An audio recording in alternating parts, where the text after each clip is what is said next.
Cumprimento a igreja com a paz do Senhor, amém? Amém. Pode tomar seu assento, irmãos, por gentileza.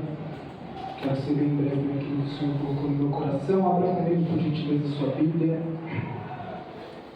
Evangelho de Jesus, segundo escreveu João, capítulo de número 8. João, capítulo de número 8.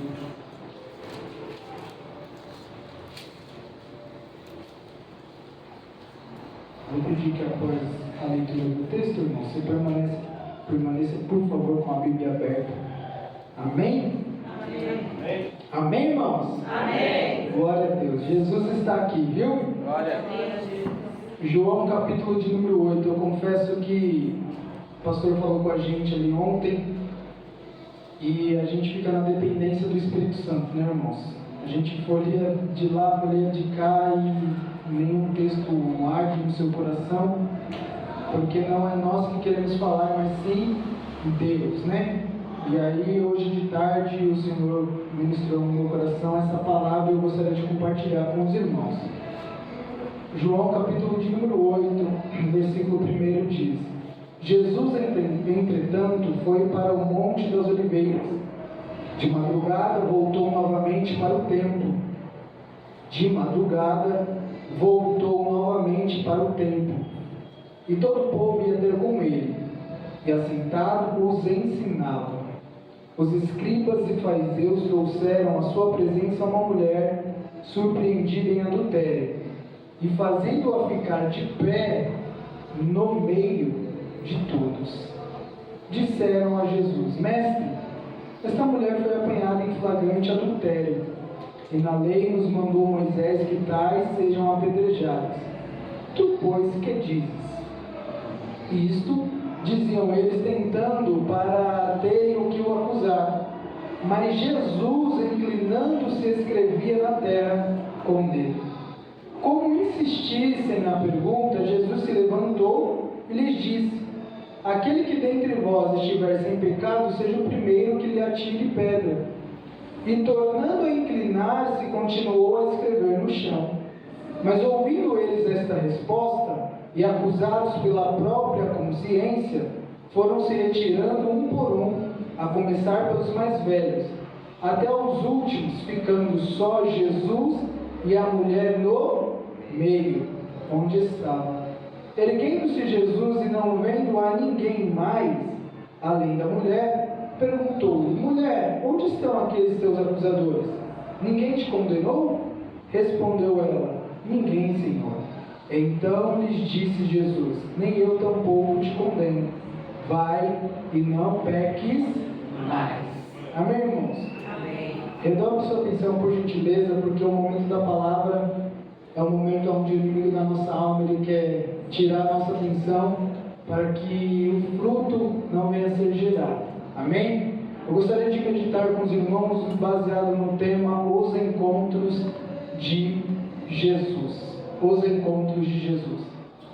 O Evangelho, segundo escreveu João, é um evangelho diferente dos demais, considerados evangelhos sinóticos: Mateus, Marcos e Lucas. João, diferente desses evangelhos a qual eu citei, ele narra o primeiro ano do ministério de Jesus, que aconteceu na Judéia. Os outros evangelhos, eles se deteram no ministério de Jesus na Galileia. Por isso que no evangelho de João nós vamos observar e ver que tem muitos milagres, muitos sinais, muitos acontecimentos que não são relatados no evangelho, nos outros evangelhos. É exatamente isso, porque João, ele se detém no ministério de Jesus na Judéia. Outro fato importante do evangelho de João é que João ele destaca e ele coloca para os seus leitores um Jesus dinâmico, um Jesus que está sempre em movimento, um Jesus que está sempre andando, um Jesus que está sempre se deslocando de um lado para o outro. E aonde Jesus chega, aonde Jesus vai, algo diferente acontece. Aonde Jesus passa, algo diferente acontece. Louvado seja o nome do Senhor. Vamos observar o primeiro milagre de Jesus. Jesus está na Galileia. e ele faz o seu primeiro milagre em Caná da Galileia. Se os irmãos observarem em João capítulo de número 2, abra comigo por gentileza, mantenha a sua Bíblia aberta, irmãos. João capítulo de número 2 e o verso de número 11 diz: com este deu Jesus princípio aos seus sinais em Caná da Galileia, manifestou a sua glória e os seus discípulos creram nele. Jesus, ele sai ali de Caná da Galileia, ele desce para Cafarnaum, ele passa ali o período e ele sobe para Jerusalém. E é exatamente nesse episódio onde Jesus ele vai ter uma conversa de noite com um homem por nome Nicodemos, que está cheio de dúvida no seu coração acerca do novo nascimento. Jesus ele passa um período ali naquele lugar, e a Bíblia vai nos dizer que Jesus ele sai de novo de Jerusalém e agora ele vai caminhando para a Galileia. Jesus estava na Judéia e agora ele caminha para Galileia. Mas no meio do caminho a Bíblia vai nos dizer que Jesus ele passa por uma cidade chamada Sicar, que fica na região de Samaria. Porque Jesus, na sua agenda, ele tinha um encontro marcado com uma mulher, que ela era considerada um escólio da sociedade. Mas Jesus via valor nela, louvado seja o nome do Senhor. E aqui eu já quero introduzir a mensagem dizendo que Jesus vê valor em você.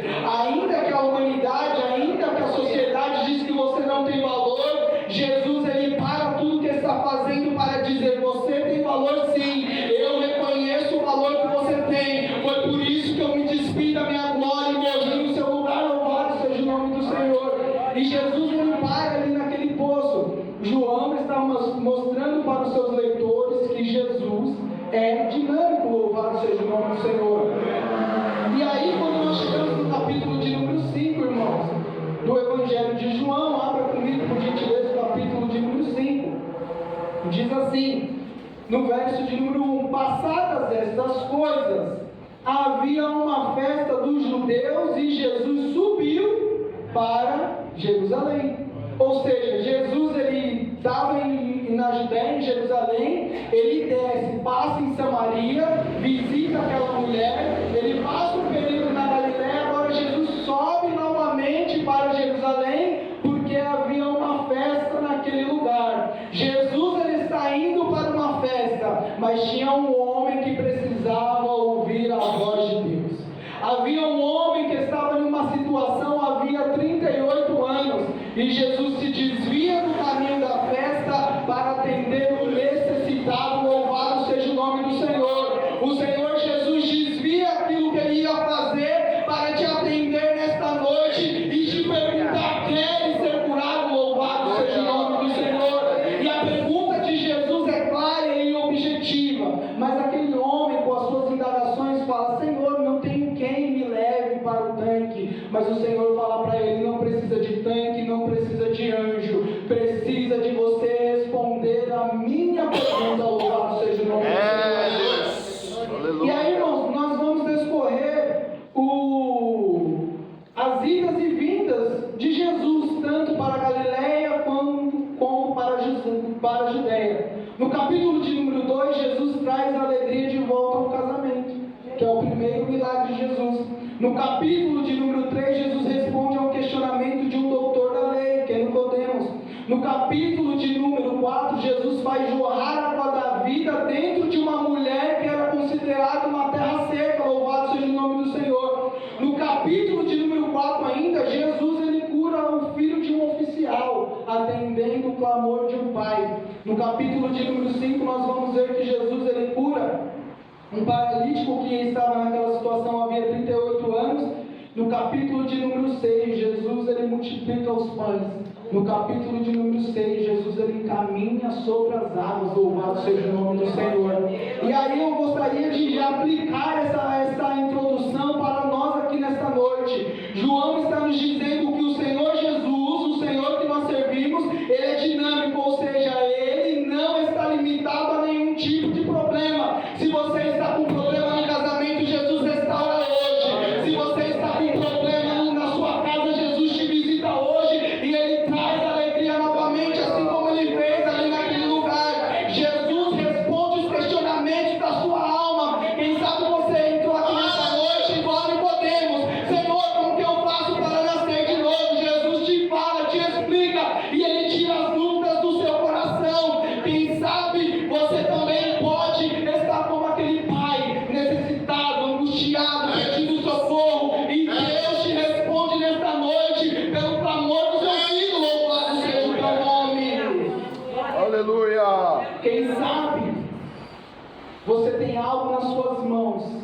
que ao seu ver são pouco, que ao seu ver não tem causa nenhuma, não vai satisfazer ninguém, mas ousa colocar nas mãos de Jesus.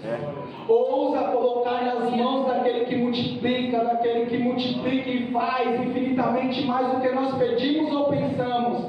Para aqueles discípulos, para aquelas pessoas que estavam ali, eram 5 pães e 2 peixes, mas na mão de Jesus era o insumo necessário que iria alimentar uma multidão. Louvado seja o nome do Senhor. Nas suas mãos pode ser pouco, nas suas mãos pode não ter valor nenhum, mas ouse entregar nas mãos de Jesus. Louvado seja o nome dele. Glória a Deus.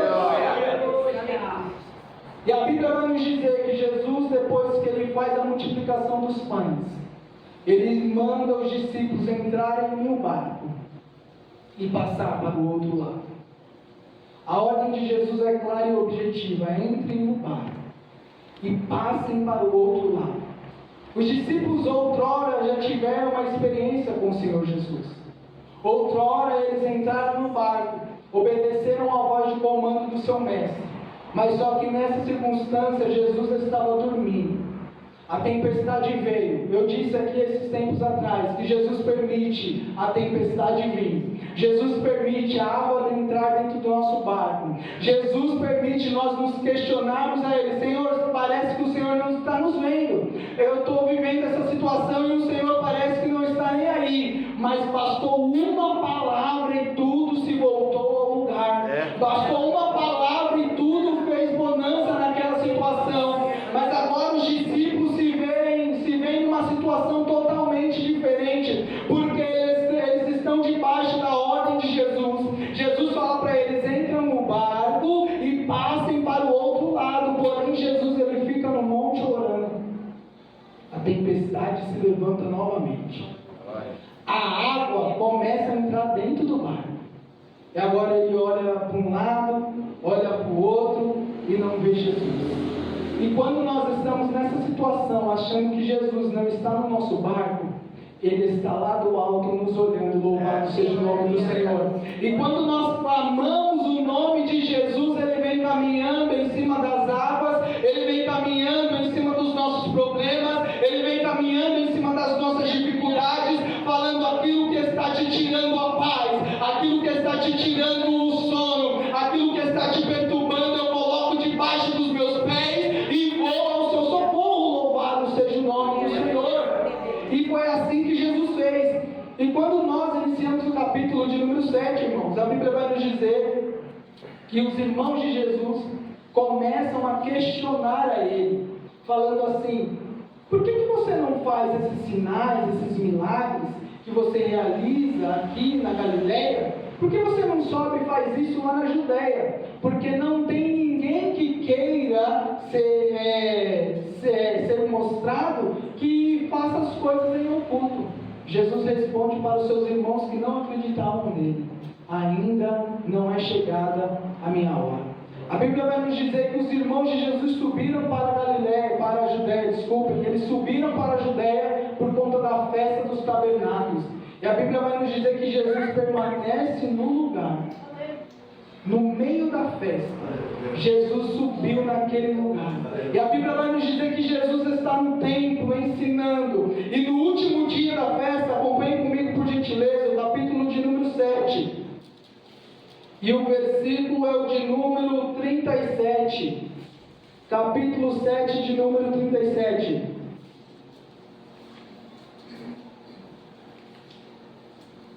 A Bíblia vai nos dizer: e no último dia da grande festa, o grande dia da festa, levantou-se Jesus e exclamou, em algumas traduções vai dizer, e bradou: se alguém tem sede, venha a mim e beba. Quem crê em mim, como diz a Escritura, do seu interior fluirão rios de água viva. Essa festa do tabernáculo durava 7 dias, irmãos. E no último dia dessa festa tinha um ritual. O sumo sacerdote ia no tanque de Siloé, pegava a água ali daquele tanque, derrubava sobre o altar, e Jesus está falando assim: vocês não vão mais precisar de rituais, porque eu sou a própria água, eu sou a água que vai jorrar dentro de você. Louvado seja o nome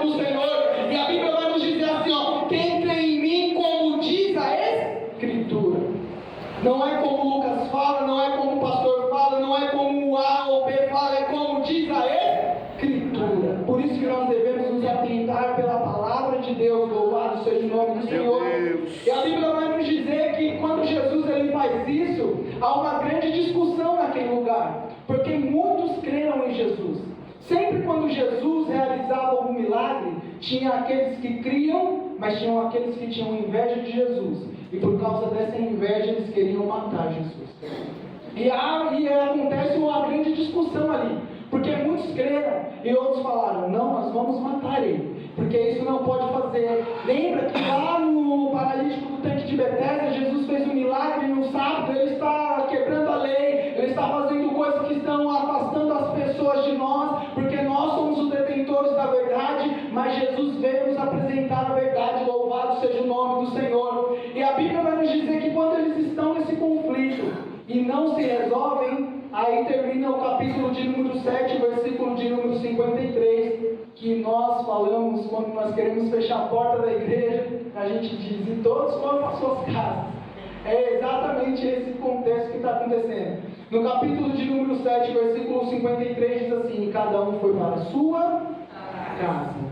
E aí nós adentramos no capítulo, agora nós vemos o capítulo de número 8, que é continuidade. Não existia essa divisão de capítulo e versículo, irmãos. Você vai falar assim, ó: Jesus, entretanto, foi para o Monte das Oliveiras. E dentro desse contexto a qual eu falei aqui, eu quero ser bem breve, irmãos. Eu gostaria de deixar 3 lições para nós pensarmos aqui e sairmos daqui nesta noite meditando nessa palavra. E a primeira lição aqui eu gostaria de deixar é que as nossas prioridades definem os nossos caminhos. As nossas prioridades definem os nossos caminhos. Olha o versículo de número 1 ao 3 que diz assim: Jesus, entretanto, foi para o Monte das Oliveiras. De madrugada voltou novamente para o templo. E todo o povo ia ter com ele, e assentando nos ensinava. No verso de número 3 diz: os escribas e fariseus trouxeram em sua presença uma mulher surpreendida em adultério, e fazendo-a ficar de pé no meio de todos. Prestem atenção. Nossas prioridades definem nossos caminhos. Jesus passou a noite no Monte das Oliveiras. O Monte das Oliveiras era um dos lugares prediletos de Jesus. Quando nós lemos os evangelhos, nós vamos ver que Jesus no Monte das Oliveiras ele descansava. Jesus no Monte das Oliveiras ele orava. Jesus no Monte das Oliveiras foi onde ele transfigurou o seu rosto. No Monte das Oliveiras, num lugar chamado Getsemane, foi lá onde Jesus orou e suou sangue. Foi no Monte das Oliveiras onde Jesus ele foi traído, porque os seus discípulos sabiam que Jesus gostava daquele lugar. Então Jesus ele está no Monte das Oliveiras, enquanto a multidão que queria matar Jesus, enquanto alguns que creram em Jesus foi para a sua casa, Jesus subiu para o Monte das Oliveiras para ficar a sós com o Pai, porque de manhã bem cedo ele precisava estar no templo para ensinar uma multidão que estava sedenta em ouvir a tua voz. A prioridade de Jesus era passar um tempo em comunhão com Deus, para poder passar algo para aquelas pessoas que estavam sedentas, mas tinha um grupo que tinha outras prioridades. Eles estavam em casa, imagino eu, matutando o que nós vamos fazer para matar ele, o que nós vamos fazer para acusar ele, o que nós vamos fazer para que ele seja crucificado. E a Bíblia vai nos dizer que os escribas e fariseus trouxeram em sua presença uma mulher surpreendida em adultério, e fazendo-a ficar em pé no meio de todos. A prioridade de Jesus era passar momentos com o Pai de comunhão. A prioridade dos escribas e dos fariseus era ter algo para acusar Jesus. A prioridade daquela mulher era trair o seu esposo. As nossas prioridades vão definir os nossos caminhos. O que nós escolhemos hoje vai ser o que nós vamos escolher amanhã. Se você priorizar o reino de Deus e a sua justiça, as demais coisas vos serão acrescentadas. Se você priorizar a obra do Senhor, as demais coisas vos serão acrescentadas. Aquilo que te tira o sono, aquilo que te tira, que faz você ficar ansioso, Deus vai cuidar, porque você está priorizando as coisas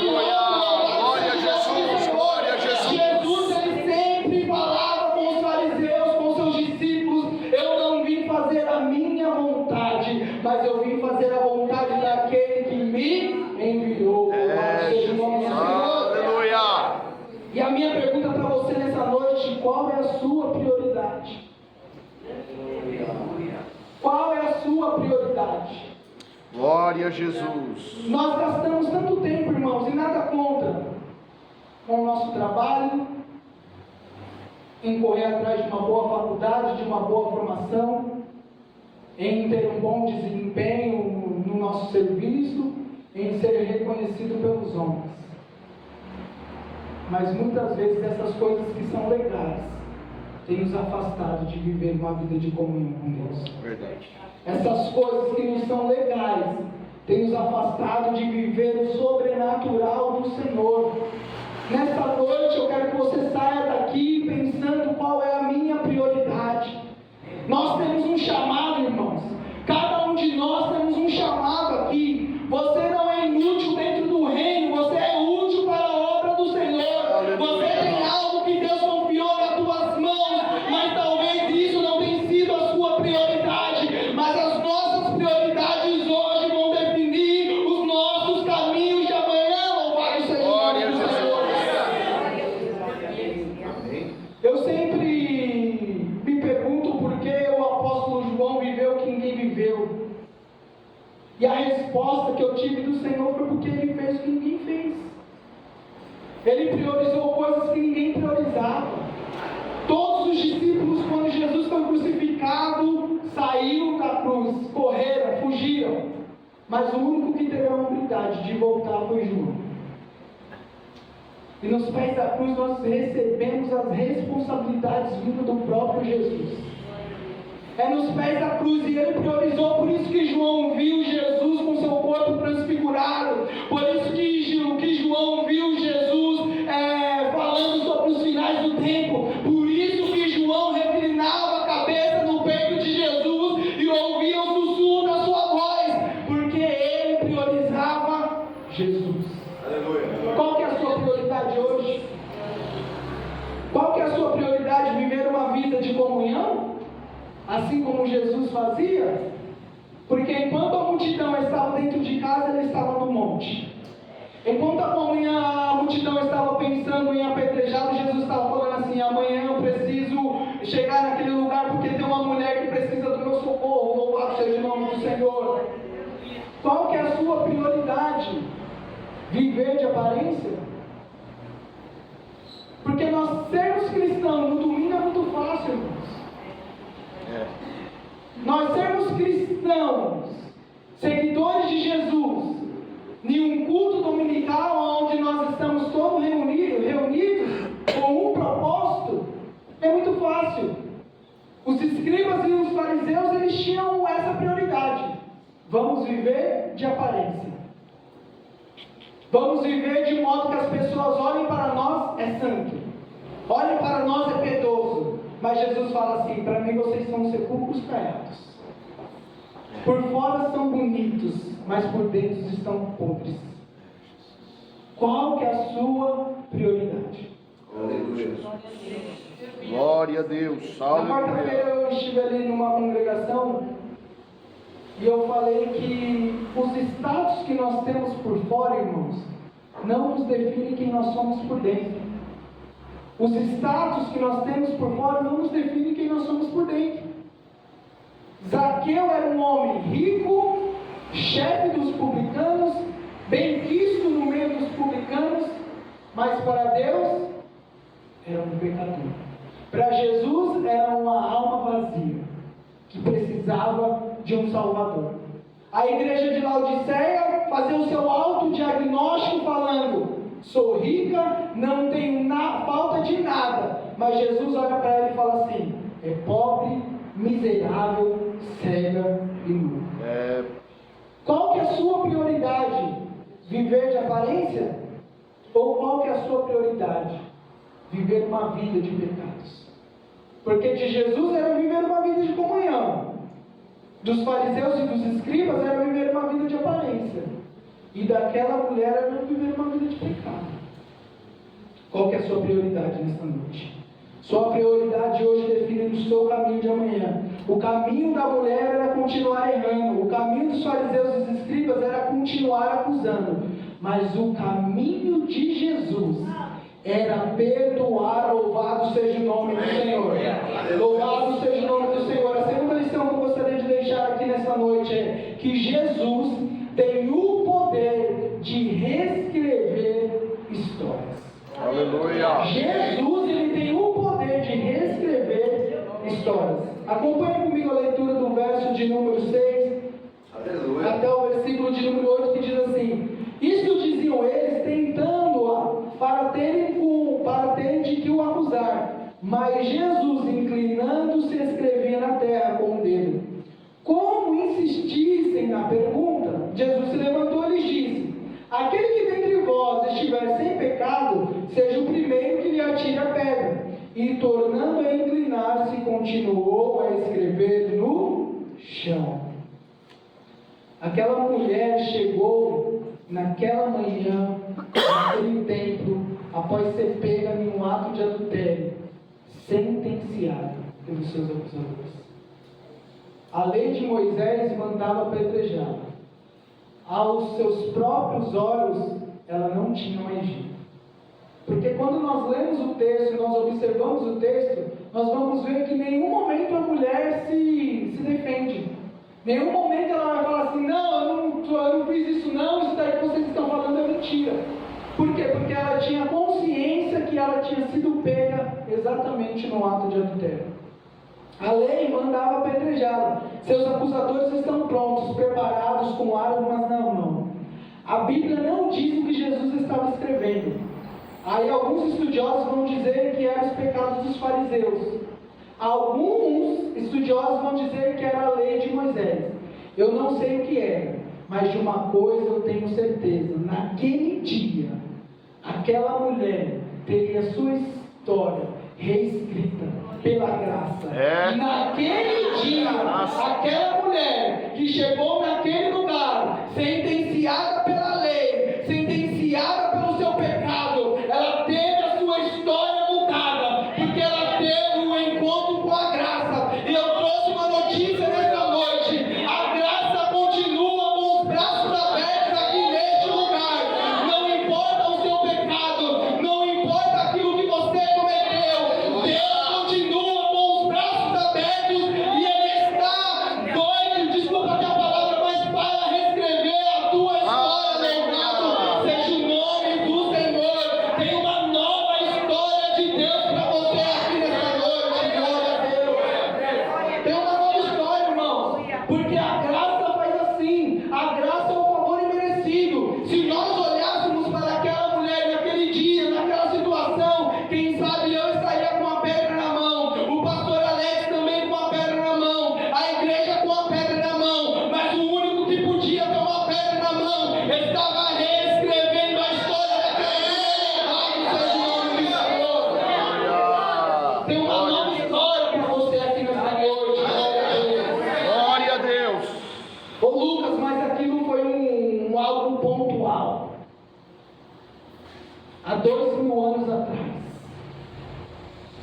depois de 3 anos de um ministério frutífero, aonde ele curou, aonde ele libertou, aonde ele ensinou, aonde ele salvou, obrigado Simone, aonde ele fez diversas coisas. Depois de 3 anos ensinando homens duros de coração, esse mesmo homem está na cruz do Calvário, com os braços abertos. Glória a Jesus. Há Glória. 2000 anos atrás, ele está na cruz do Calvário, não sendo ovacionado pela multidão, mas o som que ele ouvia era crucifica, o som que ele ouvia mata, o som que ele ouvia, ele não pertence a nós. Há 2000 anos atrás ele não foi honrado pelos homens, ele não teve uma coroa de glória sobre a sua cabeça, mas teve uma coroa de espinhos. Não foi ovacionado pela multidão pelos seus feitos. Há 2000 anos atrás, às 15 horas da tarde, se escutou um brado. Aleluia. Glória a Deus. Pai, a ti eu entrego o meu espírito. Em Mateus 27, o versículo de número 50 vai dizer assim: E Jesus, clamando outra vez com grande voz, entregou o seu espírito. João é mais ousado, no capítulo 19, no verso de número 30, ele vai dizer assim: e está consumado. E a Bíblia nos diz que quando Jesus ele entrega o seu Espírito ali a Deus, a Bíblia vai nos falar que o véu do templo se rasga de alto a baixo. Aquilo que outrora o sumo sacerdote, uma vez por ano, tinha que entrar com sacrifício por ele e pela nação de Israel, Jesus rasga aquele véu. Pela morte na cruz do Calvário, ele está falando assim: pelas minhas pisaduras vocês podem entrar no santo dos santos. Pela minha pisadura o véu foi rasgado e aquilo que separava já não separa mais. E hoje nós temos o livre acesso à presença do Pai. Louvado seja o nome do Senhor. Aleluia. Louvado seja o nome do Senhor. Glória a Deus. Jesus está nos dizendo: eu estou reescrevendo a sua história pelo meu sangue. Uma história que a sentença era a morte. A nossa história era uma sentença de morte. Porque Deus havia falado para Adão: você pode comer de todos esses frutos, menos desse. Porque no dia que você comer deste fruto, certamente morrerá. Aleluia. A nossa sentença já estava travada. Morte. Mas Jesus falou: Pai, eu vou me despedir da minha glória. O amor que eu tenho por eles é muito. Eu vou lá padecer no lugar deles, vou encarar aquela cruz, vou dizer: Eli, Eli, lama sabachthani, Deus meu, Obrigado, por que me Deus. abandonaste? Obrigado, Pai. Mas eu vou abrir de novo a porta do acesso à sua presença. Louvado seja o nome do Senhor. Hoje você tem acesso à presença de Deus. O véu foi rasgado. Não se limite com migalhas, não se limite com pouco. O nosso Deus, Criador dos céus e da terra, está nos dando a oportunidade de adentrarmos na tua presença. Louvado seja o nome do Senhor. Há 2000 anos atrás ele reescreveu a nossa história. Ele continua reescrevendo histórias. Louvado seja o nome do Senhor.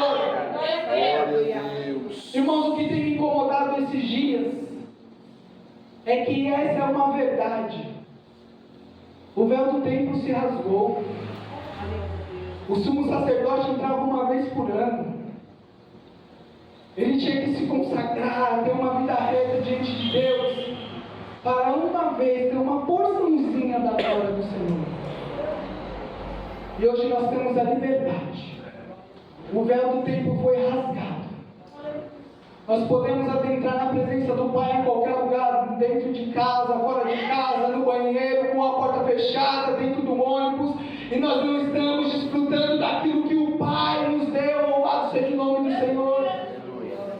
Nós não estamos desfrutando das iguarias da mesa dele. Ele está falando para mim e para você: tudo que eu tenho é seu. Desfrute, seja ousado, entre na presença de Deus e fala: Senhor, eu não aceito uma vida espiritual minguada, eu não aceito uma vida espiritual raquítica, eu quero mais de ti, eu quero me enfrentar com o relacionamento ao Senhor, eu quero viver o sobrenatural, eu quero viver as promessas que o Senhor fez na minha vida. Jovem, não aceita uma vida raquítica, irmãos, não aceitem uma vida raquítica, igreja do Senhor, não aceitem uma vida raquítica, porque o véu foi rasgado pelo sangue de Jesus. Louvado seja o nome do Senhor. Glória a Jesus. Glória a Jesus. E quando nós estudamos a história do tabernáculo, irmãos, a Bíblia vai nos dizer que o Senhor, ele sempre quis habitar no nosso meio. O Senhor, ele sempre quis se relacionar conosco. A Bíblia vai nos dizer que quando Adão ele cai e se os seus olhos são abertos, a Bíblia vai nos dizer que ele fica com vergonha e ele se esconde. E quando eles escutaram os passos de Jesus, de Deus ali naquele lugar, eles se esconderam. E Jesus fez uma pergunta, e Deus fez uma pergunta para eles: Adão, aonde você está? Deus está falando assim: eu quero me relacionar com você. Nós vamos ver isso na vida de Abraão, nós vamos ver isso na vida de Isaac, de Jacó, nós vamos ver isso na vida de Moisés, nós vamos ver isso na nação de Israel. Deus fala assim para Moisés: Moisés, você está vendo a planta aqui do meu tabernáculo? Eu estou vendo, eu quero que você construa desse jeito que você está vendo aqui, porque eu quero habitar no meio de vocês. O Senhor quer me relacionar.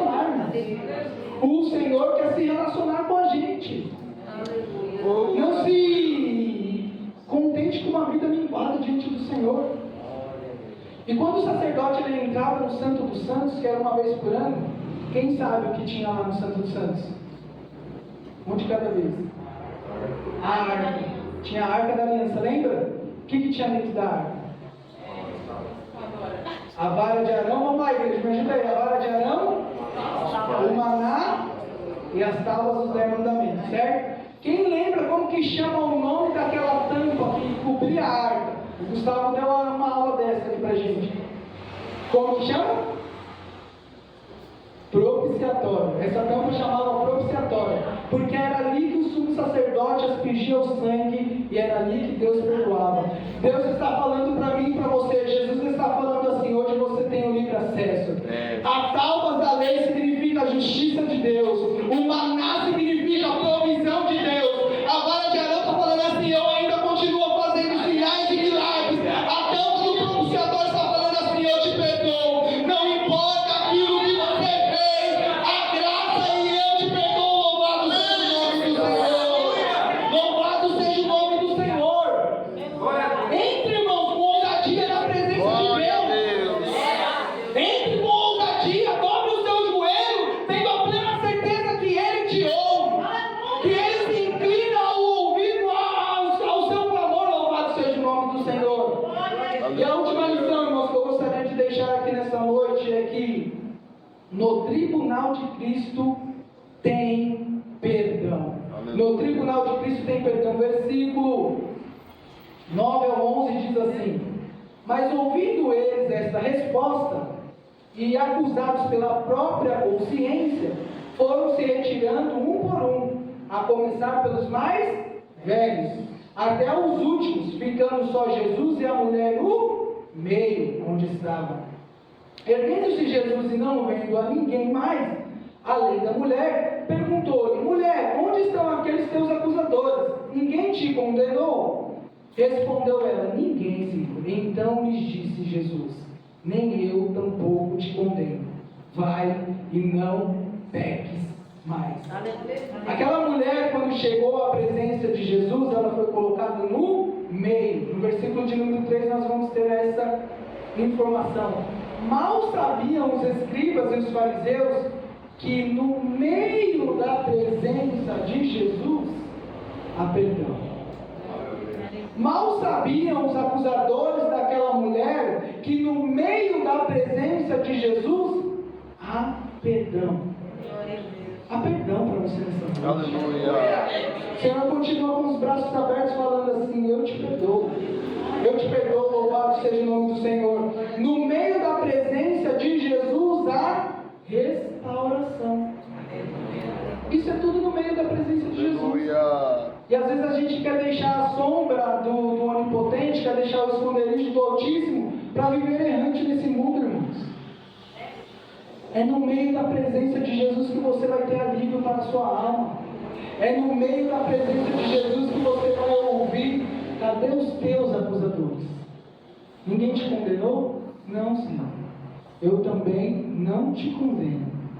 Vai, escreva uma nova história. Vai, viva algo novo. Vai, reescreva tudo aquilo que você não conseguiu até hoje. Vai, mas não peques mais.